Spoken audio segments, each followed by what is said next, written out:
ఇక బ్రేకింగ్ చూస్తున్నాం. కేంద్ర జల వనరుల శాఖ సూచన మేరకు మంత్రివర్గ ఉపసంఘాన్ని ఏర్పాటు చేసింది రేవంత్ సర్కార్.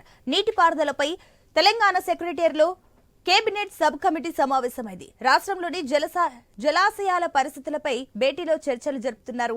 ఇక ప్రాజెక్టుల పునరుద్ధరణ ప్రధానంగా చర్చకు వచ్చినట్టు తెలుస్తుంది. ఈ సమావేశానికి కేబినెట్ సబ్ కమిటీ సభ్యులు, మంత్రులు తుమ్మల, జూపల్లి, ఇరిగేషన్ అధికారులు హాజరయ్యారు.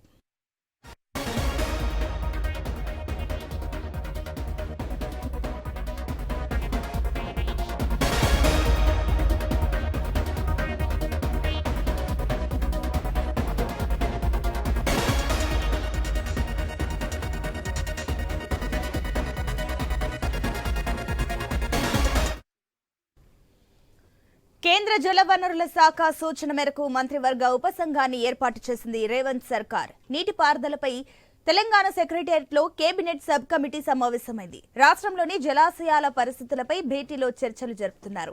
ప్రాజెక్టుల పునరుద్ధరణ ప్రధానంగా చర్చకు వచ్చినట్టు తెలుస్తుంది. ఈ సమావేశానికి కేబినెట్ సబ్ కమిటీ సభ్యులు, మంత్రులు తుమ్మల, జూపల్లి, ఇరిగేషన్ అధికారులు హాజరయ్యారు.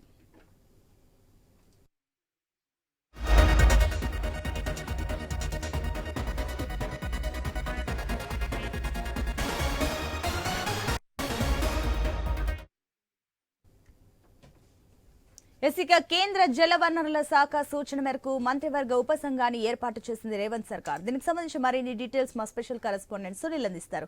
సునీల్, ప్రాజెక్టుల్లో ప్రస్తుత పరిస్థితులపై కేబినెట్ సబ్ కమిటీ మీటింగ్ జరిగింది. సచివాలయంలో కాసేపటి క్రితమే మీటింగ్ ముగిసిందని చెప్పేసి చెప్పుకోవచ్చు. సబ్ కమిటీ చైర్మన్ గా ఉన్నటువంటి ఉత్తమ్ కుమార్ రెడ్డి అధ్యక్షతన జరిగిన ఈ సమావేశంలో సభ్యులు తుమ్మల నాగేశ్వరరావు, జూపల్లి కృష్ణారావుతో పాటు ఇరిగేషన్ అధికారులు, మైన్స్ అండ్ జియాలజీ అధికారులు కూడా ఈ సమావేశానికి హాజరయ్యారు. ప్రధానంగా ఇప్పటికే సాగునీటి ప్రాజెక్టులలో చాలా ప్రాజెక్టులలో పూటిక తీత పేరుకుపోయింది.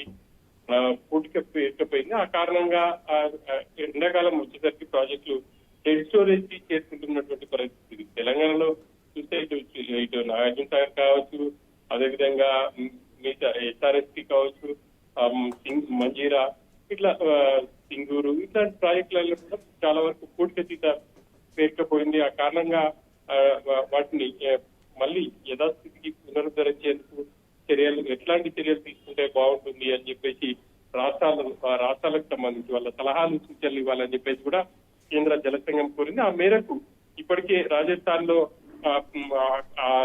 రాష్ట్రంలో ఉన్నటువంటి ప్రాజెక్టులో పేరుకుపోయినటువంటి పూడిక తీతను ప్రభుత్వం చేపట్టింది. ప్రాజెక్టు ఎటువంటి డ్యామేజ్ లేకుండా మైన్స్ అండ్ జియాలజీ అధికారులు, అదేవిధంగా ఇరిగేషన్ అధికారులు సంయుక్తంగా ఈ పనులను చేపడుతున్నారు. ఇటు రాష్ట్రంలో కూడా ఇటు నాగార్జున సాగర్ లో కావచ్చు, లేకపోతే మిగతా అన్ని కమ్యూనిటీ ప్రాజెక్టులలో పూర్తి స్థాయిలో పూటిక తీత పేరుకుపోయింది కాబట్టి వాటిని తీసేందుకు ఎటువంటి జాగ్రత్తలు తీసుకుంటే బాగుంటుంది అనేది కేబినెట్ కమిటీలో చర్చించారు. ఈ పూటిక తీతకు సంబంధించి కేంద్రం నుంచి కూడా పూర్తి స్థాయి అనుమతులు ఇచ్చింది. పర్యావరణ అనుమతులు లేదని చెప్పేసి కూడా కేంద్రం స్పష్టం చేసిన నేపథ్యంలో ఇక ఆ పూటిక తీత ఎట్లాంటి జాగ్రత్తలు తీసుకుంటే బాగుంటుంది అనేది ప్రధానంగా చర్చించారు. ఇక పూటిక తీసినటువంటి ఆ మట్టిని రైతులు పొలాల్లో తరలించుకునేందుకు ఉచితంగా ఇవ్వాలి అని చెప్పేసి కూడా ఈ సమావేశంలో నిర్ణయం తీసుకున్నారు. ఆ ట్రాన్స్పోర్ట్ ఖర్చులు మాత్రం ఖచ్చితంగా రైతే భరించాల్సి ఉంటుంది.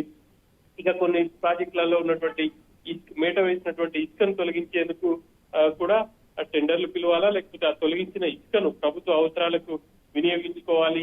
అట్లా పలు రకాలుగా కూడా ఈ సమావేశంలో నిర్ణయం తీసుకున్నారు. ఆ మేరకు తుది కసరత్తు చేసి ఒక నివేదిక ఇవ్వాలని చెప్పేసి కూడా మంత్రి ఉత్తమ్ కుమార్ రెడ్డి ఇటు ఇరిగేషన్ అధికారులను కావచ్చు, మైన్స్ అండ్ జియాలజీ అధికారులకు ఆదేశాలు ఇచ్చారు. ఈ నెల 14 నాటికి ఒక సమగ్ర నివేదిక రూపొందించాలని చెప్పేసి కూడా ఆయన ఆదేశించారు. ఆ మేరకు అధికారులు పూర్తి స్థాయిలో ప్రాజెక్టులను పరిశీలించి ఆ తర్వాత ఏ మేరకు పూటిక తీయాల్సి ఉంటుంది, ఏ మేరకు మట్టి ఉంది, ఏ మేరకు ఇసుక పేరుకుపోయింది, వీటినన్నిటిని కూడా అధ్యయనం చేసి ప్రభుత్వానికి ఒక నివేదిక ఇవ్వన్నారు. ఆ తర్వాత వచ్చే సీజన్ అంటే ఎండాకాలం వరకు కూడా ఈ ప్రాజెక్టులలో పూటిక తీసే కార్యక్రమాలు ప్రభుత్వం చేపట్టనుంది.